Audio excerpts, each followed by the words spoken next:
I'm selling chili. And then he'd open up his jacket. He had bowls and napkins, and he would squirt it out of his arm. Oh, that's John going to the movie.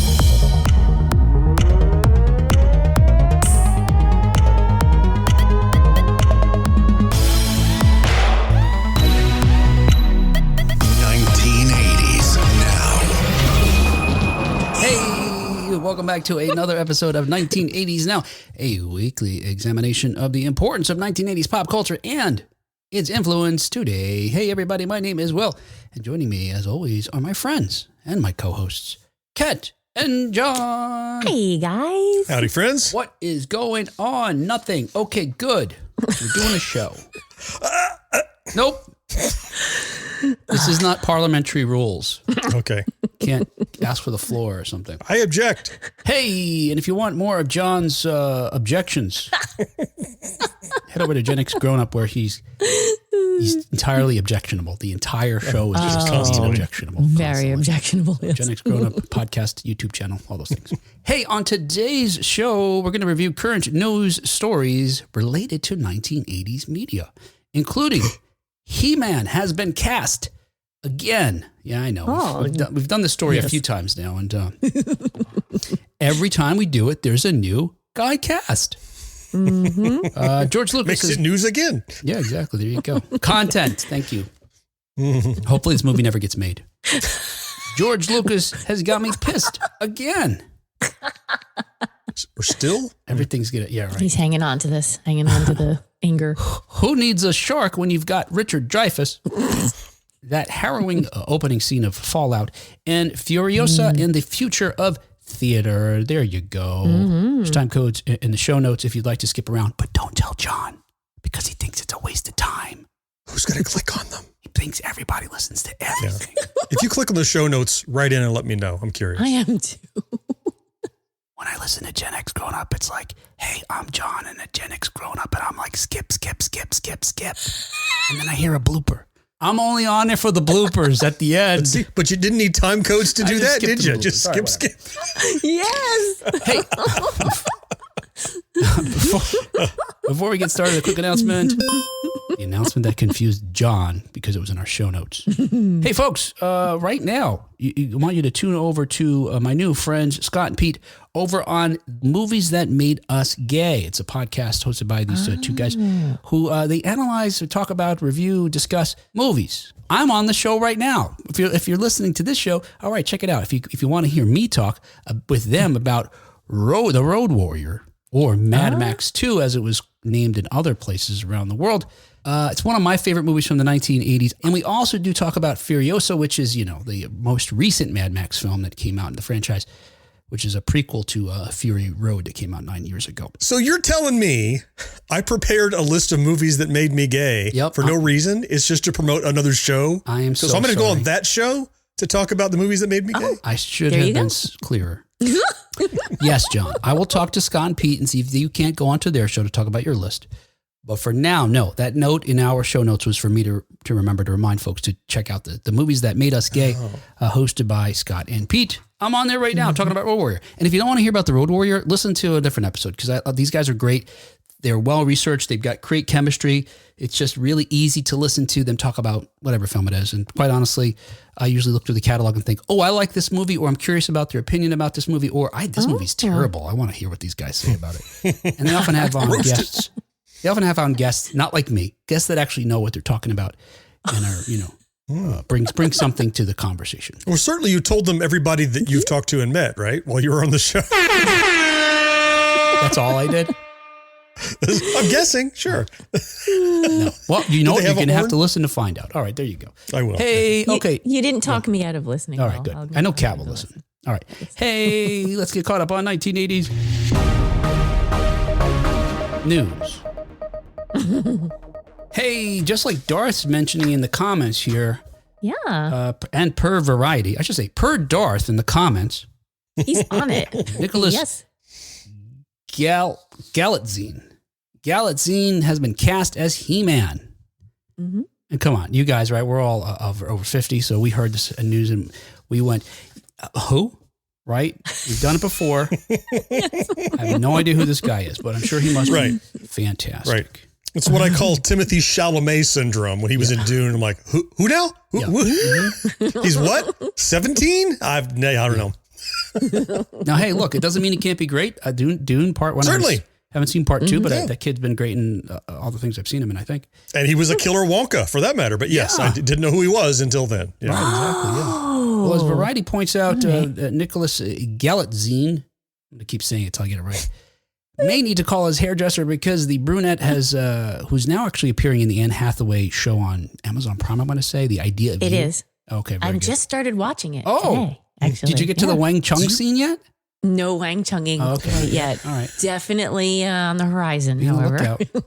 Anyway, this brown-haired beauty has been cast as the bleach blonde barbarian He-Man. Now, I should say buzz in when something about this next sentence troubles you. Okay. Okay. I'll start at the beginning again. Yeah. The brunette Idea of You actor has been cast as He-Man, the blonde barbarian who inspired the popular Mattel toy. What is the issue you have with that, John? First, I don't like you buzzing me before you even know what I'm going to say. Oh, no. I was filling in for your sound effect. Yeah. Oh, thank you. It's as if you buzzed in. Echoing buzz. Oh, yes. Yes. That cartoon did not inspire a toy line. It was the other way around. Right. Oh my gosh. I feel so proud of myself Yeah. because while I was reading this, I was like, that does not sound right.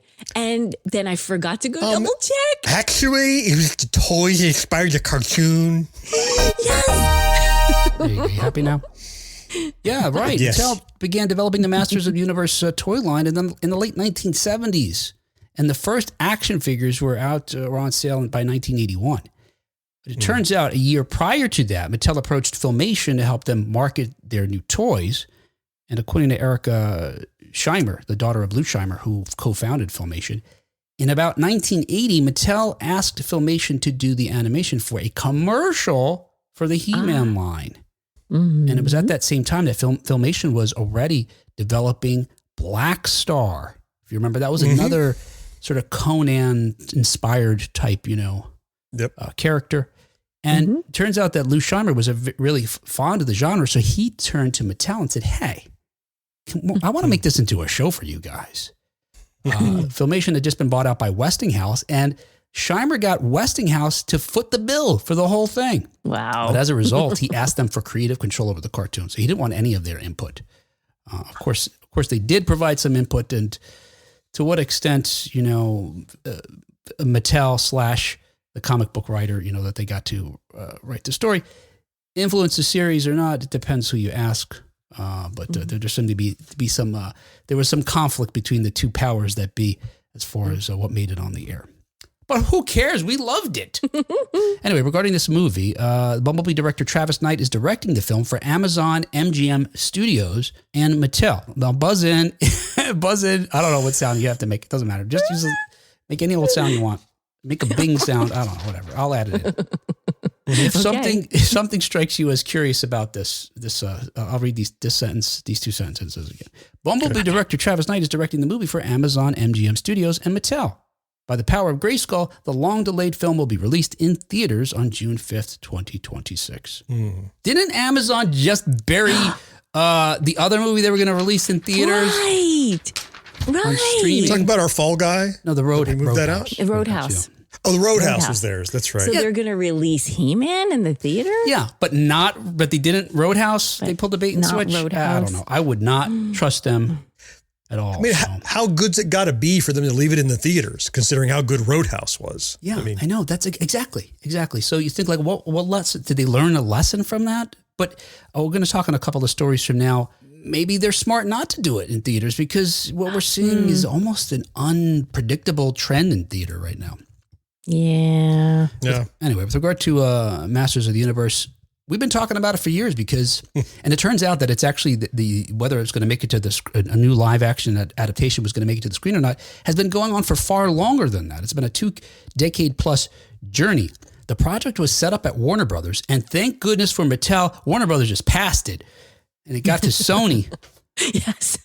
Before we don't want Warner Brothers involved. Yeah, no kidding. No. Been going on for 2 decades. That tells me that, first I was going to note that probably whoever wrote this article had not yet been born in 83 to know about the He-Man cartoon and how it worked. Yeah, that's probably true. And then this kid they just cast as He-Man, I'm not certain he was alive when they started looking for him. Right. Yeah, you know what, John? Yeah, that is a great point. Yeah. I think I saw he was born in 94, so I guess he would have been. But yeah, dang it, John. Just was. You're not that far off. Oh, we need to cast someone as He-Man. Well, this infant looks good. Let's just wait it out. It's just like how James Woods gets his future girlfriend, right? She hasn't been born yet. I think he would tell you the same thing. Also, he's a pretty disgusting guy. Anyway, it went to Netflix, and then they axed it in 2023 over budget concerns. Countless directors are talking about at least a handful of He-Men have been attached to it since 2007. Now, we don't know much about the plot, except according to a prior synopsis for the film, which says, I don't know if this troubles me or not. Uh-oh. Masters of the Universe follows Prince Adam, a.k.a. He-Man, who crashed to Earth in a spaceship as a child and decades later returns to his home planet to defend it from the evil forces of the baddie known as Skeletor. What? Wait? What? Wait, what? I did want to ask you guys about this. What? He-Man? I'm not a He-Man expert. I don't even know if I really watched it. Yeah. But is he from another planet? He just lives in Eternia. That's just where he's from. That's where he gets down. That's where he cruises. He's not an alien on another planet. He's not an alien from Earth, you're saying? From any planet. He's from where he's from. He's Eternian. That's it. So yeah, there's no contrast of. When did he crash land? Did I miss that part? Was that taken out of the Filmation cartoon? I don't know that it was ever covered in the cartoon, but somebody brought this up one of the times we talked about He-Man, that he is technically from Earth, or his parents were from Earth. So there is some truth to this, but that's exactly the thing that troubled me about it, because like reverse Superman, or right. That's what I was thinking. Opposite Superman. Yes. Exactly. That and the fact that the 1987 He-Man that we got, that Dolph Lundgren disaster that I think is terrible. It's entirely on Earth, pretty much. 99% of it's on Earth. So when I first saw Earth on here at all, and he starts there, I thought, oh no, I don't want to see Earth at all. But the Lundgren one, right? They went through like a portal to Earth. Like they weren't doing shit on Earth and then just open the door and here's Detroit, right? I mean, they went to Earth through this portal thing, because that's not where like the whole lore is supposed to happen. But it's saved on sets, I'm sure, to just do. Oh, let's just do it in Brooklyn. You're right, just save time. But yeah, he's okay. Darth is piping in. He says Adam's mother is from Earth. Okay, yeah. See, I think Darth probably corrected us last time too. Okay. Yeah, I don't know. We never learned. It sounded, with the way they phrase it, even, it sounds kind of like Guardians of the Galaxy to me, where he starts off as an Earthling, goes into outer space, and fights bad guys in outer space. I don't know. Whatever. I'm a big fan of He-Man. I will definitely give it a shot. Yeah. And as Brandon says in the notes here, I don't care who the cast is He-Man. I met the real one at a meet and greet. Keep reading. At a farm equipment store when I was 4 years old. Yes, right. Exactly. I had the golden locks. I wish I could have seen that wig. It's a legit bowl cut. Karen says, Adam's father always reminded me of the Burger King. Me too, Karen. Me too, you're right. Yes, yeah. Like a space Burger King, yeah. He had that Space look. Burger King. Yeah. Have it your way, Prince Adam. Yeah. I'm Prince Adam. Remember, I like that voice. He just... it's something about that actor. Anyway, okay. Hey, another 1980s news. George Lucas once again defends the special edition. Just shut up, George. Just stop reminding us. I'm ready to buzz in on this one too. Keep reading. Oh, good. Yeah. Yes, me too. So, the original Star Wars trilogy, as everybody knows, which began in 1977, concluded in 1983 with the Return of the Jedi. In 1999, fans of the franchise were delighted and disappointed with The Phantom Menace, the first new Star Wars film in 25 years. But it was during the production of that film that Lucas began experimenting with making digital movies. And not only did the filmmaker create scenes out of whole, albeit blue cloth, because that Phantom Menace, if you watch the behind the scenes, it's just them running in the blue room, basically. Just walk around in a warehouse. And it's, I feel like the movie feels like that too, unfortunately. But But anyway, but in addition to that, he also believed that the emerging technology could be used to improve, how dare he, the original 3 films. So, timed for the 20th anniversary of A New Hope, Lucas released the then characterized special editions of the trilogy in 1977. The changes Lucas made range from subtle to the highly controversial. That's special. And although Lucas sold Lucasfilm and therefore Star Wars to Disney in 2012, he continues to defend his overhaul of our beloved movies and get this, assures that we will never see the unaltered versions released digitally. But I was hoping it would end with while he's alive. There you go. That's what I'm thinking. ... until I kick it. He doesn't know then. I mean, maybe he doesn't realize that's what they're going to do. I would hope. But anyway, last week at the 77th Cannes Festival, Lucas was honored with a Palme d'Or for his remarkable contribution to cinema. And look, I don't begrudge the man that. Right. Mm-hmm. Yeah. The advances in filmmaking, wonderful. In world building, fantastic. Actually making movies when it's just him doing all the things, not so great. He needs a team. Yes, absolutely. Keep him in check. Yeah. Creative efforts, the best ones are collaborative efforts, like our show, is evidenced by this trio here. Oh. Prior to receiving the award, Lucas sat down for an interview about his career. And when asked about the divisiveness of the Star Wars special editions, Lucas restated his belief that film belongs to the filmmaker, and then tied this logic of his 20th century alterations to a 16th century master, saying, quote, "It all goes way back, Michelangelo. He worked on a scaffolding. It took him 6 months to do a section. Then he finally came down and they removed the scaffolding and he looked at it. Nah, we're going to redo that. I mean, the whole ceiling in the Sistine Chapel. I don't think I was that outrageous." Holy crap. Everything that's wrong with that. Yeah. First, Star Wars is not the Sistine Chapel. No. That's just for firsts. Then that was a public art piece, an installation. There was one of them in the public. He worked on it. He made revisions. That's good. A movie is not that. A movie, everyone has their own copy. It belongs to them. You go back and to destroy something that you have approved and go out the door. Right. It's the parallel between a public exposition, a public display piece, a mural or whatever. That artist owned that. And plus, he didn't go back and modify the ceiling the Sistine Chapel 40 years later. Right. During production, he was like, oh, let's redo this part. Let's redo that part. Yep. And then once it's open to the public, he's like, there, I'm not going to come in and do touch-ups and go, oh, I put a little more shimmer on his eye here. No, because now I have a new color of paint available. No, that's not how that works. They didn't throw the scaffolding up again. Yeah. No, they did not. No. Monsignor, will you give me a boost? I've decided I want their fingers to touch after all. Hold on. Yeah, no. Yes. Oh my God. He's done this kind of thing before, made these allusions to other folks that justify his nonsense. So this one got me digging for sure, because like John said, a lot of bells went off like this isn't right on philosophical and I think historical levels. Yeah. Yes. So just to be clear, and I did some digging, Michelangelo, for folks who don't know, I didn't know all the sort of how things lined up necessarily, but he was commissioned by Pope Julius II to paint the ceiling of the Sistine Chapel. It took him a little over 4 years to do it. So even if George is right about the 6 months, like John said, he was only 6 months into it maybe, or he had a long way to go. Yes. And he worked from July of 1508 to October of 1512 to finish the paintings. And there's a number of different scenes, that depict different biblical stories. Prior to the project, which by the way, he didn't want to do. He accepted it reluctantly, wasn't sure he was ever going to get paid, thought they were going to skimp out on the bill.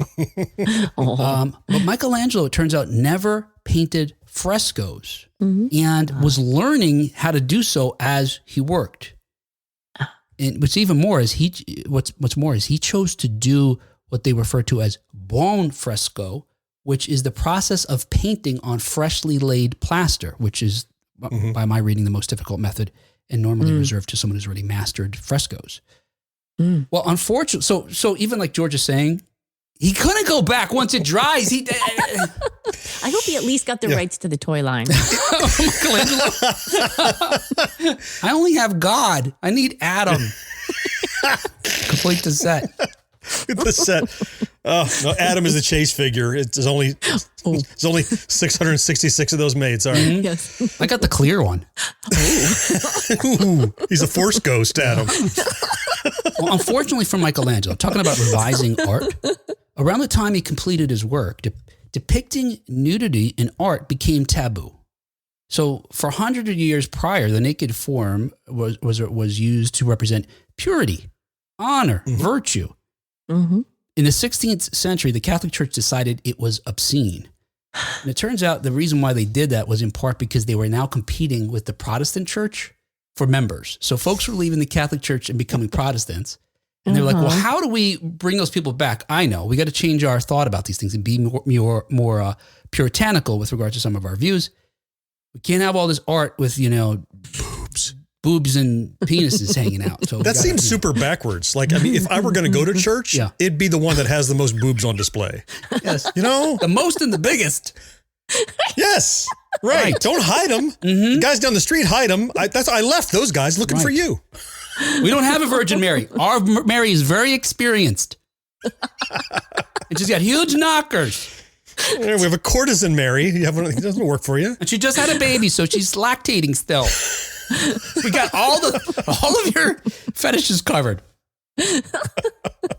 So Pope Julius II, who hired Michelangelo, forces him to repaint the figures and cover their nakedness. This is part of the fig leaf campaign, which went around Rome looking for nude sculptures and paintings and carefully placing fig leaves whenever they saw any kind of genitalia. And isn't that insulting? You couldn't have picked something with a bigger leaf. Like a palm frond? Yeah. Banana leaf, anything. Yeah. Yeah. Help me out. If all it takes is a fig, well, now you know, I guess. And just pluck it from a fig real delicately. No. Fig's way too big. Do you have a one-leaf clover? Yeah. Hang on. I'm just going to tear this fig leaf in half for this guy. Thanks. It handles the beans and the franks.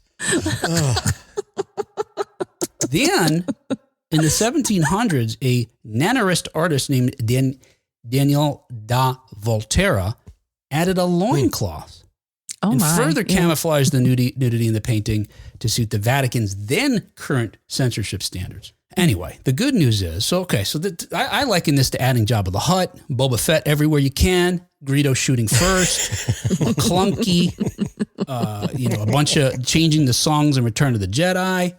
Right. Adding more aliens in the cantina and throughout the streets of Mos Eisley. The inclusion of Jizz Fortuna. Jizz Fortuna. So the good news with regard to Michelangelo, all these paintings, The Last Judgment in particular, it's been restored. The fig leaves have been removed. In fact, and again, this is all a great metaphor. I think that just... This is great. Hey, wait, you took off the leaf, but his dick wasn't that big. What did you do? You went too far. Ooh, someone got a little chisel happy.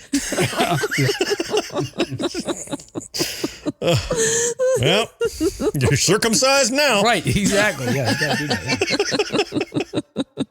In fact, the restoration and conservation of the Sistine Chapel began in 1980. It was worked on throughout the 1980s, concluded in 1994. It was one of the most significant art endeavors of the 20th century, but much like George Lucas messing with our beloved films, it wasn't without controversy. But unlike the scandal created by Lucas, the concern raised by opponents of the project was that the work was being changed. The Michelangelo's work is being changed because of the benefit of new media and not just restored to its original form. So this is completely antithetical to what Lucas is using Michelangelo as a reference point. Yes, and if George would like to follow it all the way to a logical conclusion, the end of the story is the return to its original damn form. Right, pull it back. So don't stop in the middle of your little metaphor. Yeah. Let's just walk that bitch all the way to the end of the pier and jump in. Exactly. So someone's got to. I wish the interviewer was like, I happen to be an expert in On art history. 16th century art. I'd love to be the one actuallying George Lucas about that. God. Yes. Actually, Mr. Lucas, you see the Sistine Chapel ceiling. Future Robert restoration expert. Marcus says George made a bad analogy, but you guys are wrong about this. He didn't choose the Star Wars He made an updated version. Yours still exists. You just can't get to it. Well, I don't think that's true, Marcus. I think the opposite's actually true. We can get to it. It just, on all the media, it looks that it exists, in which it exists right now, looks like shit. So unlike old movies, Right. which George Lucas created a thing called the Film Foundation to restore old movies to their luster of yesteryear, remove all the dirt and scratches and bring the color back. Unlike what he's doing for those films, he refuses to do it for Star Wars. I think maybe Marcus's assertion is that the original version does exist out there, but that does not mean it's still it being in existence and being available are two entirely different things. Right. It may be in a vault somewhere. It may be fully restored, but we're never going to be given the access to it. So it's effectively, I have a cat. Oh, you do? Yeah, it's locked in this box. You'll never see it or hear from it. Well, do you have a cat? Really? Honestly, I mean, you may as well not have a damn cat because you're getting none of the benefits of pet ownership from that cat in a box. Yeah, and actually taking that further, Lucas, it came out during the time of the People versus George Lucas that he said the original doesn't exist anymore. It's gone. It got destroyed in the process of making the special editions. Bullshit. But Lucas, with regard to seeing a restored original version, which he was asked about also during this Q&A, he said that he was asked if Disney would ever release a 4K or Blu-ray version of the original trilogy. And he says, quote, "We did release the original one on Laserdisc, and everyone got really mad and they said it looked terrible. And I said, I know it did." Okay. What a dick. I suspect the criticism was about the Laserdisc transfer, not about the quality or contents of the film. Not the content, certainly, but... No. Look, I've seen what he did. He just literally took the film and put it on laser. So you get a digital version of of inferior technology that already had lost, some of its quality just to time. Well, I have the VHS copies of the original here in the house. If anybody wants to borrow them. Well, I got a Harmy VCR despecialized version upstairs. Yeah, I was going to say there's the despecialized versions out there, which are like, we would like to have an official access to these things. Right. Now, I've read documentaries about all the work those guys did, the despecialized versions did, and the research they've done to make it as accurate as possible. Yep. But it's still to the best of their research and recollection. It's not the de facto original. And that's what we don't have access to. Yeah. I agree with Brandon. He says it seems George Lucas is a pretentious prick. Hey, in other 1980s news, per Vanity Fair, Richard Dreyfuss scares people out of the theater. So they had a Memorial Day screening of Jaws, but it left the audience with a lot more trauma than they probably had seeing the original film. A sold-out event at the Cabot Theater in Beverly, Massachusetts on May 25th was billed as a screening and a chat with one of the 1975 film's stars, Richard Dreyfuss. But Dreyfuss's comments subsequently prompted the venue to apologize to its customers. In video footage from the event, and you can see this part at least, this is on the internet, you can see the 76-year-old actor who played oceanographer Matt Hooper in the film enter the theater to loud applause wearing a blue maxi dress over a blue Oxford shirt, black pants, and a brown baseball cap. He proceeds to showboat to the audience's apparent delight, pantomiming hitting a baseball with his cane before two women rush on stage and remove his dress. He's dressed underneath it. He's got clothes underneath it, if that wasn't clear. Dreyfuss then puts on a white blazer, which has been laid out on his chair, and continues to dance a bit before starting the conversation. This bizarre behavior, reportedly, though, goes from quirky to alarming real quick when the Q&A begins. According to one attendee, Dreyfuss went, quote, off the rails, end quote, when discussing his Nuts producer, Barbra Streisand. So the film Nuts that he was in with Barbra Streisand, and she produced it, calling her a genius before adding that women as a group, quote, are so passive, that's why the movie sucked, end quote. According to one ex-user, Twitter user, according to a Twitter user, Dreyfuss went on to discuss the Me Too movement before he, quote, started down the road of how you shouldn't be listening to some 10-year-old who says they want to be a boy instead of a girl, end quote. These people, by the way, are waiting for Jaws to start. That's where I was going. How does any of this have, including the dancing around with the skirt, like in that famous scene in Jaws? Yes. Baseball, another reference directly from the second act of Jaws. Right. What are you doing? And then he sat down and started talking about nuts. Jaws is what we're here to see. Mm-hmm. Was he counting the letters because he can't read? 1, 2, 3, 4 must be nuts. None of it made any sense. I can't imagine being in that theater. None of it. Anyway, a number of people at this point started to leave the theater.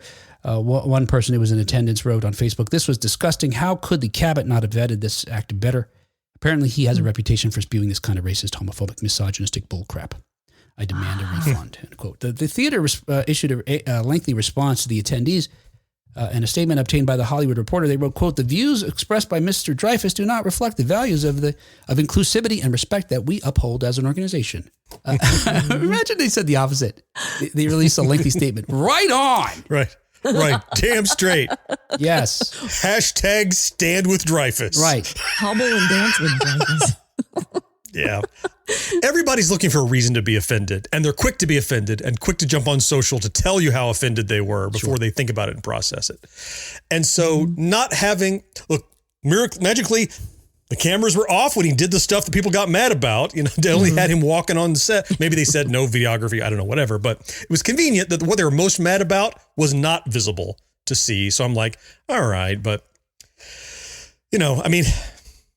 looks like a duck, walks like a duck, quacks like a duck. Maybe he was being a duck if that's his MO. So I tend now to agree with the audience, perhaps. So there is some basis for it. If his words got anywhere near any of those topics that Will just told us about, it's ridiculous. Anywhere near. Nothing to do with Jaws. Nothing. Just talk about Jaws. Right. It'd be something if he just ended there. He does all these rants and he's like, and now here's the movie. Presumably this was a conversation that went on a little bit longer and eventually got to the movie. I don't know. That's not covered in these articles, but okay. Anyway, he's no stranger to controversy because last year in an interview with PBS, he defended Laurence Olivier's performance in the 1965 film Othello, in which Olivier stars in blackface. Also at that time, when asked for his thoughts about the Academy Awards' new inclusivity standards, Dreyfuss said, quote, "They make me vomit. No one should be telling me as an artist that I have to give into the latest, most current idea of what morality is," end quote. No, your conscience should do that. Right. Right. No one should need to tell you that. Right. Dreyfuss. I was almost with him on that last one. That's right. You don't need those people telling you those things. Right. You should read the room. You should learn those things. Yeah. Mm-hmm. Brandon writes, "Someone should have thrown Dreyfuss a rope and shout, Hooper, tie me a sheep shank." Nice. So I rewatched, and I watched the Road Warrior with Scott and Pete. Rewatched it to talk to them about it. And during, Mel Gibson's in it. And Mel Gibson, certainly in the most recent, last 10 years or so, 15 years, has done a number of things that were controversial and dug himself into some holes, racist, misogynistic, and so on and so forth. Yes. It's always this challenge or sort of debate I have with myself with regard to, the artist and the art, that idea. Can we really separate these things? And I'll be honest with you. Mel Gibson, I don't care for him nowadays, certainly his public persona, but I watched all Lethal Weapon still. I watch all the Mad Max movies still, and I thoroughly enjoy them. But there's something, I don't know, to me that's especially a bummer about Richard Dreyfuss, who I also loved in movies from the 70s and 80s. I don't know. For some reason, this one bothers me more. I don't know. I'm pretty good about separating, controversial artists from art. The only time that I really can't do it is if something is like a little too coincidentally close to home. Like if I can't think of a great example, but I'll make one up. For example, I'm watching an old episode of The Cosby Show, and there's something in there about date rape drugs or something. You're like, ooh, Right, that's, because it's like the streams are crossing. Oh, no, there's this thing, this fiction I'm enjoying, but they're touching on the problem that I have. As long as they're separate, as long as, Mad Max is, driving around the desert, in his car. Right. I don't connect that immediately and viscerally to what I think about him personally. But when those streams cross, like I said, that's when there's a kind of it sparks in my brain and I go, oh yeah, I forgot. I don't like that. Yeah, I think I'm pretty good at disconnecting it too. I'm not even trying that hard. I'm just sort of like one of my favorite movies of all time is Braveheart. And Mel Gibson, like he's amazing in it, right? And I can still watch that and enjoy it for what it is. And I feel bummed that he's behaving the way that he has been recently. But yeah, I'm still going to enjoy the original thing. Yeah. It's the performance that I'm watching. I'm not joining the fan club. I'm like, let's see this artist do this thing. As we chat, I've been watching the the Facebook numbers go down of viewers. And it's like, I was curious at what point they would jump off. Was it the movies that made us gay, or me talking about how Richard Dreyfuss is an asshole for saying all these horrible things? But good, leave. We don't want that kind of people who support those messages. Get out. Right. Richard Dreyfuss is a national treasure. Hey, I know it doesn't sound like it because our show sounds so damn good, but we don't have a big corporate sponsor or a giant podcast network behind us. No. In fact, this show is brought to you week after week with the generosity of folks just like you, listeners who give us $1 or $2 or more every month to help us pay all the different bills associated with creating a wonderful show about the 1980s. To find out how you can support our show with $1 or $2 or the many free ways to help our show, visit 1980snow.com/support. Whatever you do, thank you so much. Hey, otherwise, in other 1980s news, Fallout has proven to be anything but a bomb for Amazon's Prime Video. Have you guys checked out this show? I watched the pilot, which is a movie. The pilot, I think it's hour and a half, hour 45. It's a big first episode, but you kind of need it. Okay. Kind of need it because otherwise breaking that into 2 episodes, people might not have stuck around to really understand what the show is about. So so I watched the pilot and I'll probably watch more. I think it's well done. I enjoy it. According to the streamer, Amazon that is, the series, which is based on the video game of the same name, if you didn't know, it pulled in 65 million viewers in its first 16 days of availability with its first season, the entire first season dropping in April. That makes it the second most watched title ever on the platform and the most watched title since the debut of Lord of the Rings, The Rings of Power back in 2022. Good for them. Okay. This is what I want you to know. The series is set in the year 2296, 219 years after a nuclear war between the U.S. and China in 2077.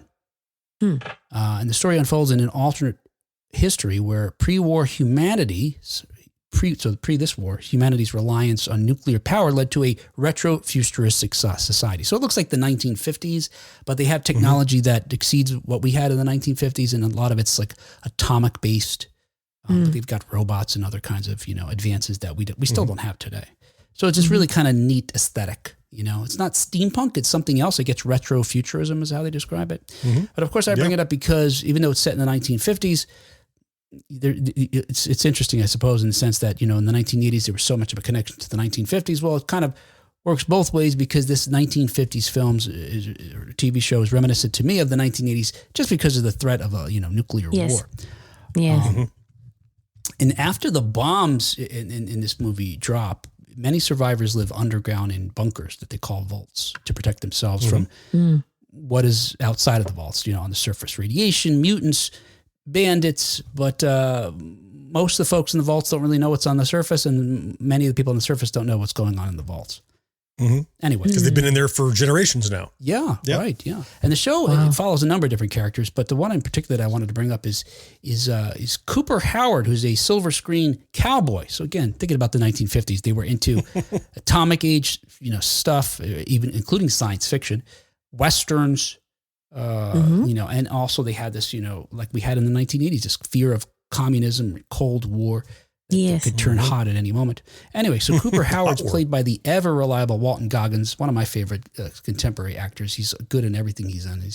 And in a flashback at the opening of the very beginning of the first episode, we see this character Howard down on his luck. Even though he played a cowboy in the movies, he's now playing a cowboy at a children's birthday party. It's during these it's like a washed up Gene Autry or something, isn't he? Yeah. He has his daughter who's, I don't want to say, maybe 6 or 7 years old, with him helping out, with do his different cowboy tricks, etc. It's during these festivities that the bombs begin to fall. And it's played fairly realistically and is therefore reminiscent of the many 1980s TV shows and films that warned us about nuclear war. And quite honestly, when I watched this the first time, it was a little triggering. Now, not triggering in the sense that, folks, you feel, needed to hear a trigger warning so you could avoid the completely overwhelming maybe emotions you might have. But it definitely had me flashing back to many of the emotions that I had during the 1980s as a kid, being concerned about these things. And I do have the clip that I'll play for you guys and anybody still with us on the live that wasn't scared away by talking about Richard Dreyfuss. Picture that. Your heart just drops in that moment. You can see where he's trying to explain it away as it can't be that. It can't be this world-altering moment. It must be something else. And as it becomes very obvious and just the realization is there. Yeah. Yeah, I felt that too. When I was a kid, we were told so often about, it seemed to be, at least in the news and in our pop culture, this potential threat with nuclear arms, that I had a lot of nightmares that ended in this way, where I would see a bomb with a mushroom cloud that we were taught about so many different times, told about, and finally feel the warmth as the explosion neared and wake up, in a panic. And it was a common nightmare. And for years I had these dreams, even into my, let's say teen years. Absolutely. At the beginning of that clip, if you haven't had the benefit of watching the show, she asks, your thumb or my thumb? And she's holding up her thumb. And that was a powerful line of dialogue that carried over in my head as I'm watching this scene play out. Because he had just mentioned to her that they say, if you see the mushroom cloud, hold up your thumb. And if you can hide it behind your thumb, head for higher ground. If it's bigger than your thumb, don't bother running. Yeah. Right.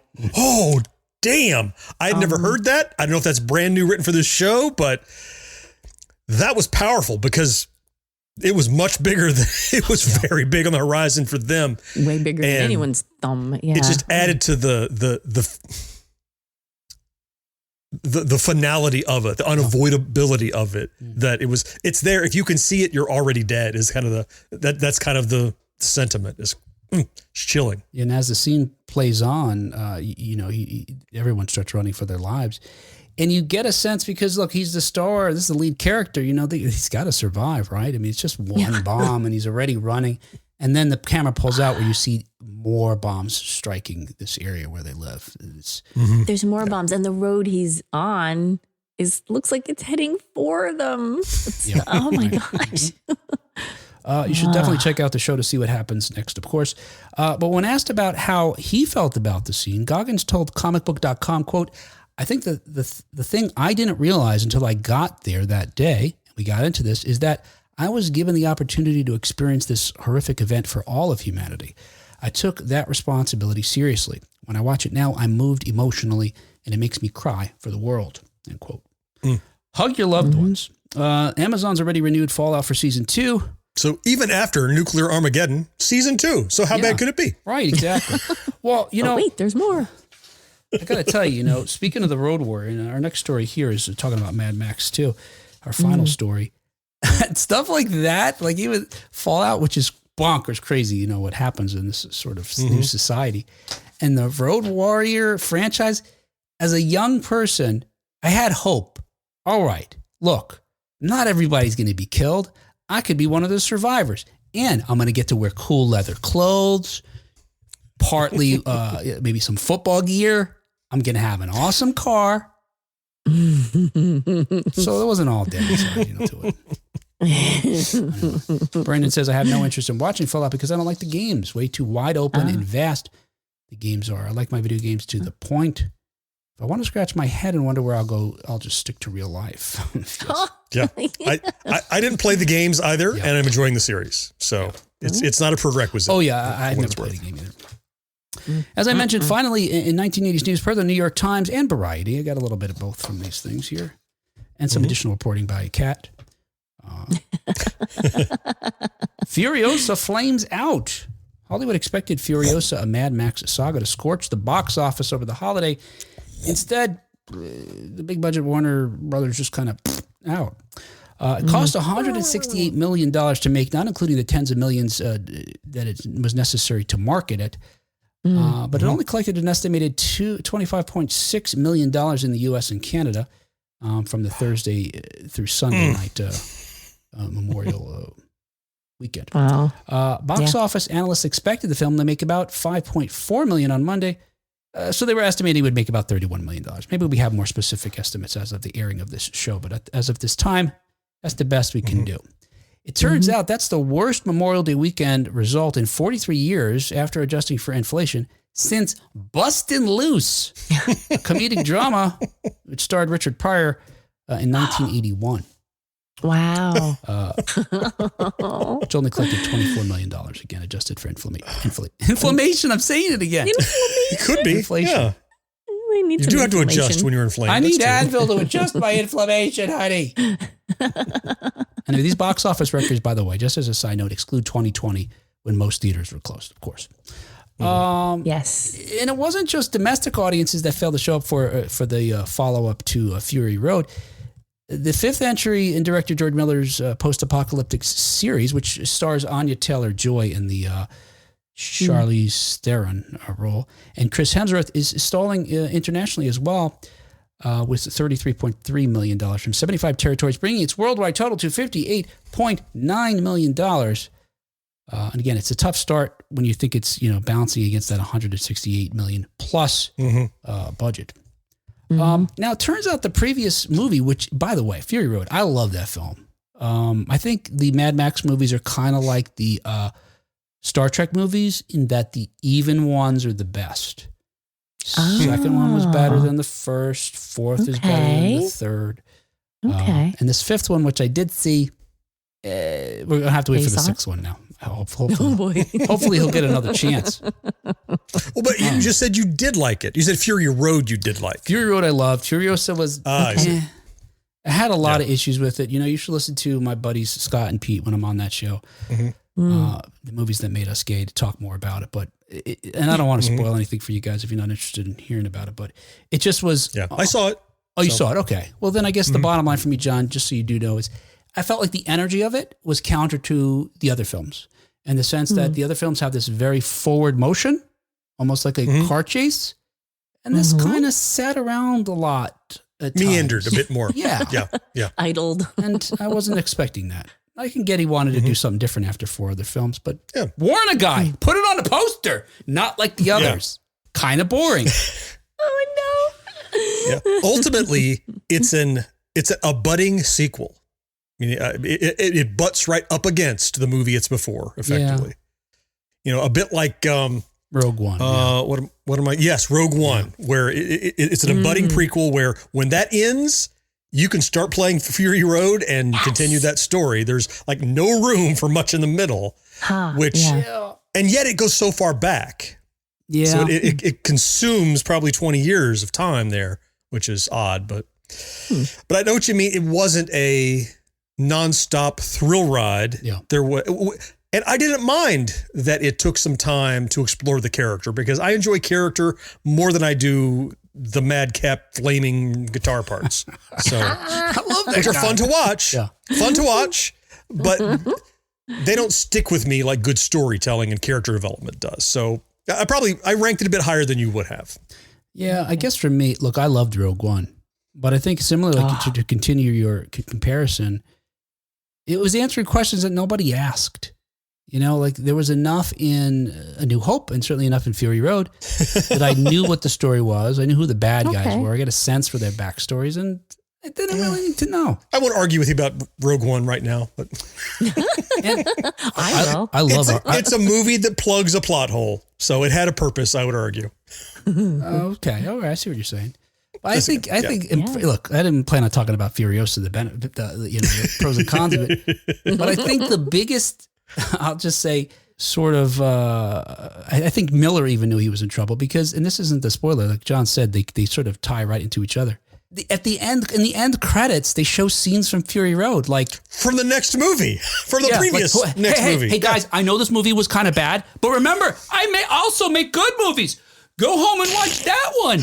Oh my gosh. That's what I felt like. Oh man. That was quite odd, right? Because, but it's right in that the mid-credit scenes usually show you what is going to happen next. And that is what happens next, is the next correct. movie. Yeah. It was very odd. Yeah. I think maybe I could see the studio saying, look, this movie's fine, but it's no Fury Road. Can you just put Fury Road in here?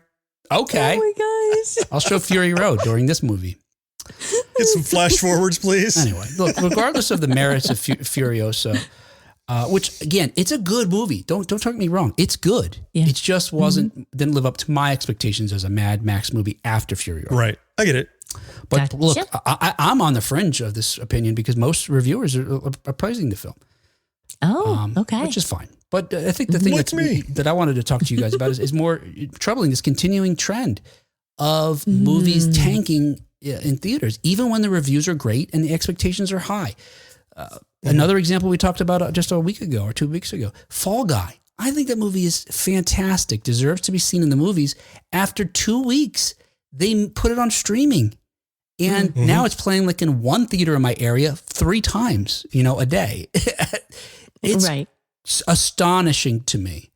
And right now, I guess I wanted to talk to you about some of the different theories that I see pitched as far as possible explanations, and maybe some of the suggestions and some of the suggestions that folks are having as to maybe correct what seems to be this trend of dwindling ticket sales. Yeah. And then I could, we could talk about sort of what I think, I guess, as we go. I want to know what you guys think. Again, why did fewer folks turn out for this or any of these potential blockbuster movies? Warner Brothers has declined to comment in these different articles, but there's a number of folks on the internet that are happy to chime in with theories. So I gathered some of those. One of them suggested that it's because it's a prequel, and not only that is that it's a prequel, but also they had to recast the main character, Furiosa, in part because Charlize Theron said, "I don't want to do it, man. Making that movie was fucking horrible."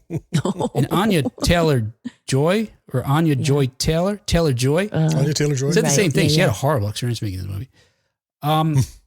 So she was only in half of it. oh gosh, another thing.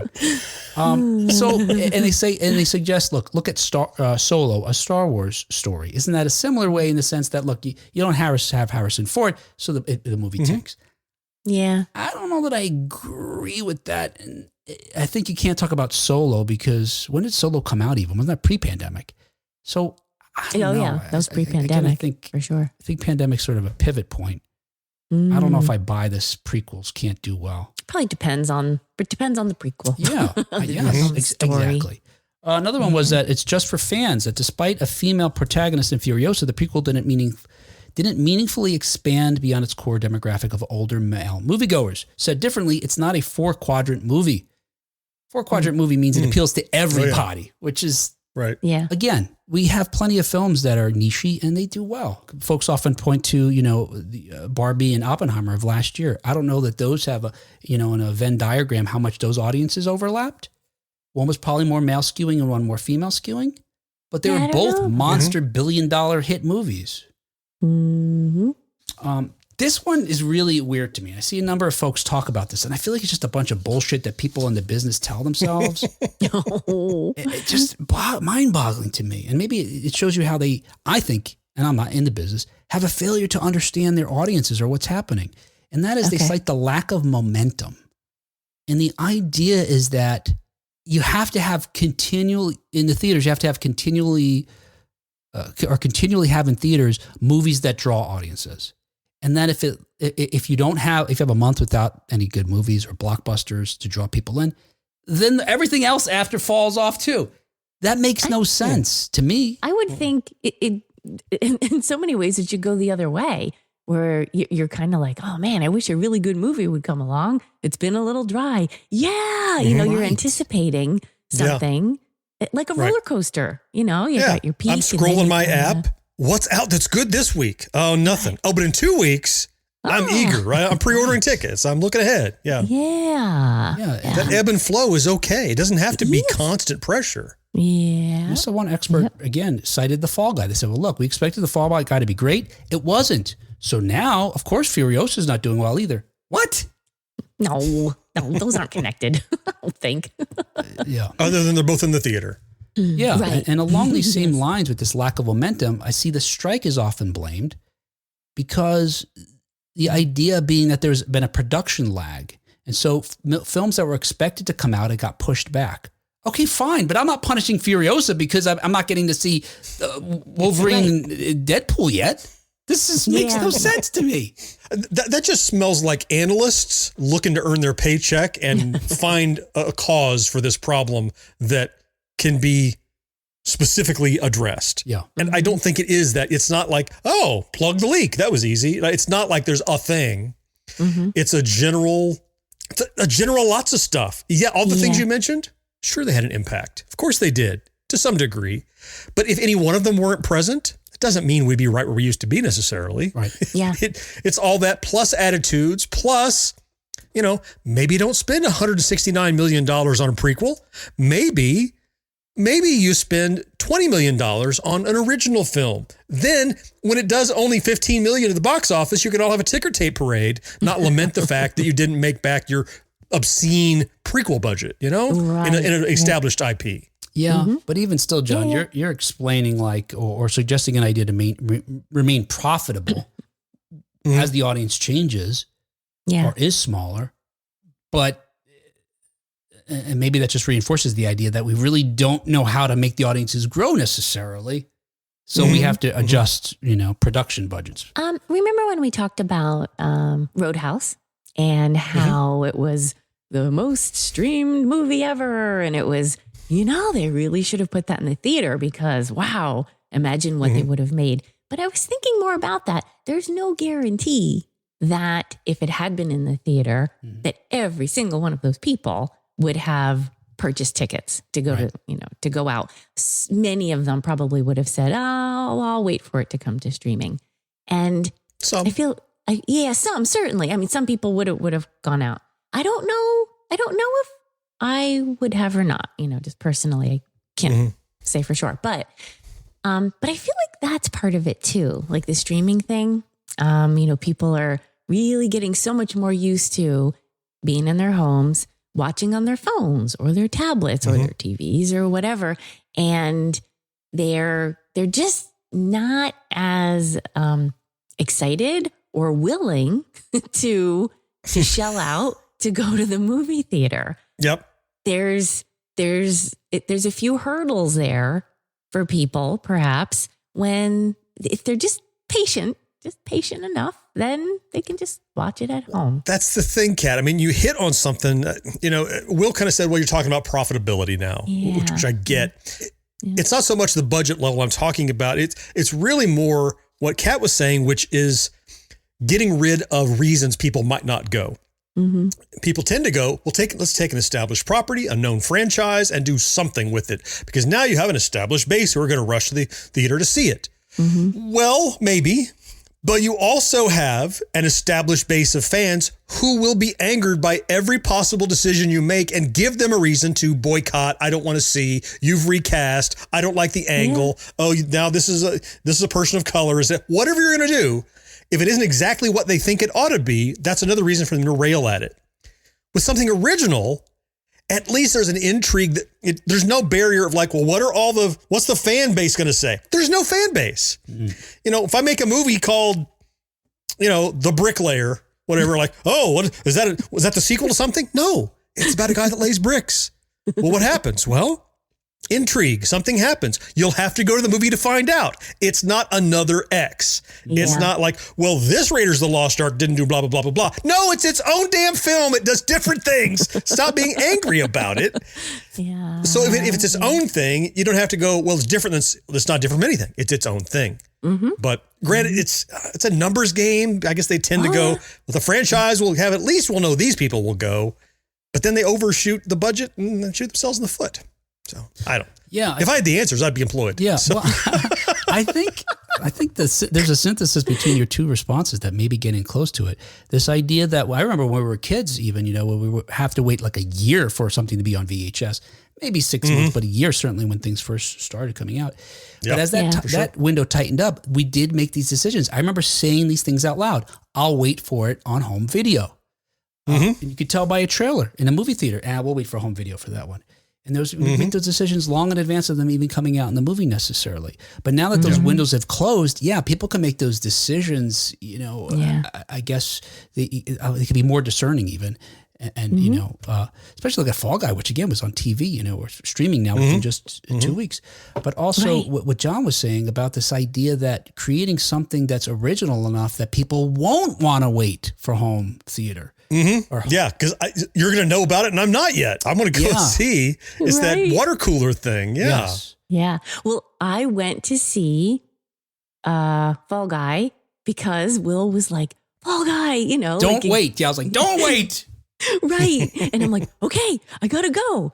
If I had just been on my own and didn't have, you'd have waited. Yeah. I probably would have waited. Yeah. I don't regret going though, because I'm really glad I had the big screen experience because I do love that. Well, and you say the big screen experience, those two experiences are getting closer. Yes. Used to be the theater, and then there was whatever the hell you had at home. Right. And now the theater is becoming more people on their phones, more people talking, fewer people in the theater to have that experience. And your home theater is getting bigger screen, surround sound, really nice seating. It's like, the difference is not so I got to see it at the theater or it won't be, high quality. Well, it will be. Yeah. Yeah. So those two are closing in. Yeah. Not in my house though. No. Remember, I have to scooch. Yes, that's right. Any TV can be big if you sit close enough, Kat. So how big is your tube TV, Kat? No, we got rid of the tube a couple years ago. That was hilarious. A couple of years ago. While we were carrying it. Well, maybe more than a couple. It fell apart while we were moving it. That was hilarious. It's a hazmat site now. IKEA cleanup. It's like a little bigger than a computer monitor is. A little bigger than a computer monitor. You could just cover it with a fig leaf. That'd be less offensive if you did. Along these lines about getting folks to come out to the theater, and you guys hit on, I think a couple of them, at least, including the fact that make movies that people really want to see and don't want to wait. I did gather some other suggestions from folks, and it's along these lines of what you're saying, making it different enough from your home experience, or at least maybe slightly better or different, I guess. Like with exclusive popcorn buckets. Now with fuckable popcorn buckets. Just say it. Yeah. Just say it. Just say it. The new Muppet movie. Remember Miss Piggy? Oh no. Miss Piggy's like, she's so surprised. Yes. I want to get the surprise Miss Piggy bucket. I have to tell you guys, my husband was watching this TikTok video on the cost of the refreshments, right? Popcorn, soda. And this guy was giving tips, insider tips on how to get your refreshments for free or cheap or whatever. And one of the suggestions was after, enter the theater, go find a trash can, get out a large popcorn bucket that someone has thrown away. And then you bring that and say, I'd like my refill, please. And we were saying, oh no, look for holes first. No. They refill it why is it coming out of the, oh no. Or look for holes. Oh, yes, look for holes. Your husband was watching it. Yes. This one doesn't have a hole. Here's one of the good ones. So here's some other suggestions that folks made on the internet, some different articles that I read. Improve the experience, including the cleanliness. They made some comments that some movie theaters are just not up to par. I think most of the theaters in my area have since, in the last few years, certainly since the pandemic, stepped it up a little bit as far as the seating, et cetera. We do have, most of our theaters have all the theaters have the assigned seating now. Many of them have the reclining seats, not all of them, but they've at least gotten newer seats. But I imagine there's still theaters around the country and world that aren't even up to that standard. One thing that folks are suggesting in many theaters to bounce back after the pandemic and still maintain some good ticket sales, show older classic films. I don't know. For me, that's like anomalous Like or something. That's Jaws. just like, well, yeah, like Jaws with Richard Dreyfuss. But without Dreyfuss. Yes. Kids today. I don't know. Yeah. I guess that doesn't get me to the theater, especially if it's a movie I have at home. Right. Better food. So there are some theaters that, provide food other than just your chicken fingers and nachos. Well, there's something around here called the Movie Tavern. It's, you go and you can have dinner and watch your movie. It's a restaurant-ish experience. Yeah. Look, I'd be for it if as long as there's not a wait staff that comes by during the movie. Is there anything else I can get you? Like, sit down. Away. I don't need better food. I could use cheaper food. Mm-hmm. Like if the food was more reasonable, I wouldn't feel the need to smuggle in food when I go to the movies. But Right. I do. I smuggle in a drink. I smuggle in chips. Your nachos, your salsa, and your cheese. I've been known to smuggle in nachos. Yeah, seriously, because there's nothing you have on that menu that's worth the $15 you're asking for it. Fact. Fact. That is a sack of chips and a little thing of cheese is all that is. Here's another suggestion. Fewer trailers and start on time. Yeah, I don't know when that happened. It used to be that the movie starts at 7. You got to get there before 7. We want the same number of trailers, but start on time. Yeah, that's Right. That's fine. You can start playing them before we get there. Yeah, but start the movie on time. that seemed to be how it used to be. Yeah. Oh, in-person enhancements like having a live QA, even if it's virtual. Maybe there's you could have a. And finally, make movies worth seeing was a thing. Yeah. Oh, That's asking too much. Which I think. Well, it's like what you said. Quality movies? Yeah. Yeah. These runaway surprise movies that are huge are usually these outliers. You're right. I think they are like these. Yeah. They're quirky and they're different. They're taking a chance. I mean, Barbie and Oppenheimer were big budget movies, so it's not that. right. Yeah. Yeah. It's that the subject matter, something that catches folks' attention and catches fire like that. Yeah. Well, I think of like the Late Night with the Devil just a few months ago. Yeah. Not a franchise, right. brand new. And I could not wait to go to the theater to Me see it. too. Right. No part of me was like, I wonder when that's coming out. No, I'm like, what's the release date? I'm getting my tickets. I got to see what they're doing here, Right. That's Yep. that's it, John. It's that, and I think it was the same with Barbie. I gotta see what they're doing, what folks are talking about. I want to point out Karen made mention of the pause button as being important. And perhaps a reason why people are staying home. So you can leave the room, go to the bathroom. Easier to do that than leave during the movie in the theater. That is, Or use your empty cup. Right. Yeah. And actually, Karen reminds me, I was trying to watch a movie with the kids yesterday. What were we going to watch? Fury Road. Actually. Yeah. And finally, it takes like half hour of wrangling everybody and making popcorn and sitting down. Oh, yes. And literally we sit down and I have the remote. Is everybody ready to stay and watch the movie? Everybody has all the snacks and drinks they want. Yes. Yes. I start the movie. Within 2 minutes, I see one of them looking at me like nervous, like I got to say something now. So finally I just pause it. All right. What is going on? Is it okay if I just go and get a drink? I remembered I forgot to get it. Oh, yes. And then they all got up. They were waiting for one of them to like break it. Well, if you're going to go. Yes. Well, I didn't, one of them was like, I didn't want to say anything because he looked like he was pissed already. So. Oh my gosh. Perhaps that's a compelling reason to go to the theater because people will be far less likely to do all that fussing around, right? You have to be ready and you got to stay if you want to see the movie. There is no pause button. Yeah, I don't know. Brandon says you never know when a movie's going to be good or bad. I mean, that's one of the things that gets you to the theater. Can't always go by what others say. Cough, cough. Frozen Empire wasn't a dumpster fire. I think we know who that's directed at. Yeah, I'm just saying, we're not busting any ghosts. All right, there you go. Hey, that was our show for this week. Oh, aw. Well, and our show is brought to you thanks in part to our early adopters, Karen Flieger and Rick Parker. yes. And thank you especially to our Secret of Our Success Level Patreon supporters, Nick Guillory, Matt Marino, John Henderson, Brandon Greer, Marcus Taylor, and Tony Gray. Thank you so much, guys. We are so great. We're so grateful. Eternally so. We are Tony grateful. Oh yeah, we're especially Tony grateful. Yeah. More to talk about Tony and how grateful we are soon, I'm sure. Yes. Yeah. If you want to find out how you can help support the show, go to patreon.com/1980s now. Or go to our website. There's plenty of ways you can help us there that are perfectly free, but we prefer money. Money pays bills. And chili and nachos. Yes. There you go. All right. Hey, we will continue to show our gratitude when we talk to you next time on 1980s Now. Until next time. Larger fig leaf, please.